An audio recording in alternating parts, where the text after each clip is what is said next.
Perhaps the biggest crime of Atlantis Milo's return is that despite a very obviously cheap animation budget and, obvious identity as a cheap cash-in, which is strange seeing how the first film was not a huge box office hit, it's that at first it actually kind of has an interesting story. Yeah, at first I was kinda sucked in by it. Despite all the bad jokes and awkward drawn scenes and, alright, let's look at the story. Milo is still living with Kita in Atlantis, but all his friends return saying that apparently some sort of Atlantean monster is attacking a bunch of ships. Confused by this, Kita journeys to the surface world, bringing Milo along with her, and they try to figure out if this monster is an actual monster or one of the Atlantean machines, or maybe something else. Or even someone else. They go on land, come across this creepy village, talk to all these semi-creepy people, and the more and more they find out about this mystery, the more questions it seems to raise. There's actually a lot of talking and even kind of ominous dread, and I mean that in the best way. Even though it wasn't animated the best, I was actually finding it kind of interesting. But here's the thing, when they do find out what's going on and what's behind it, it seems to raise even more questions. Well, that's fine, but we never get the answers. There's questions about where the person who's doing this came from and how he's able to do what he's doing. Is he even doing what he's doing? Is he controlling the monsters? The monster controlling him? How can he possess other people? Is he possessing other people? It looks like he has to look into their eyes. Wait, now he doesn't need to look in their eyes. How does this work?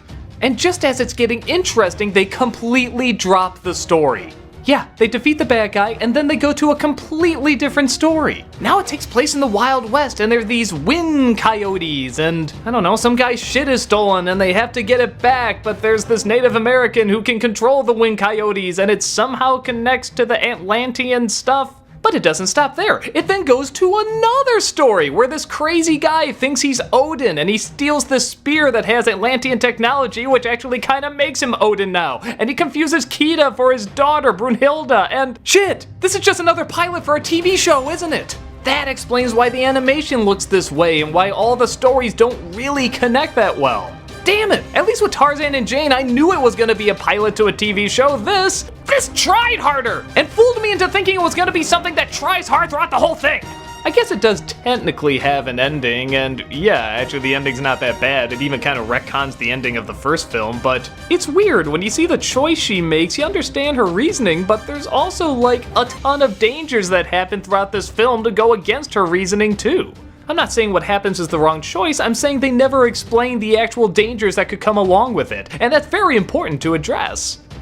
So yeah, I guess in terms of other technicals, the voice actors are all replacements, and they do a good job. The animation, like I said, is a huge budget cut, but for kinda TV animation, I guess it's fine. Sometimes there's a really inventive idea, like there's this annoying dog that kinda sucks, but he was born in molten lava, so he'll constantly do things like just sleep in a fireplace. That's kinda creative. And again, when they're actually kind of talking about this Atlantean stuff, it is kind of interesting. Kinda like the first film in that respect. But sadly, it just doesn't stay focused, and I don't even know if it was actually meant to stay focused. This was probably supposed to be 3 episodes that were gonna be connected, like I said, as a pilot of a TV show. A TV show that never got off the ground. I mean, okay, I don't have confirmation of this, but if it wasn't, then this really is the most fragmented direct-to-DVD sequel ever.